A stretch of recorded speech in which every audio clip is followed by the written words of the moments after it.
Perseteruan Dewi Persik dan mantan suami makin panas, usai saling ungkit aib. Hubungan Dewi Persik dengan mantan suami pertamanya Saipul Jamil, kini kembali memanas. Hal ini bermula saat Dewi Persik menanggapi saran Saipul Jamil, soal perselisihan hewan kurban miliknya beberapa waktu yang lalu.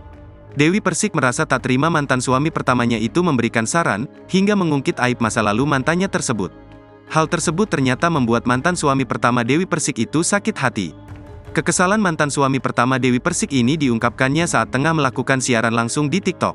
Saipul Jamil dengan tegas meminta Dewi Persik untuk tidak lagi menyenggol ketiga mantan suaminya. Pedangdut pria ini pun merasa tak terima dengan ucapan Dewi Persik tentangnya, yang dinilai sebagai fitnah.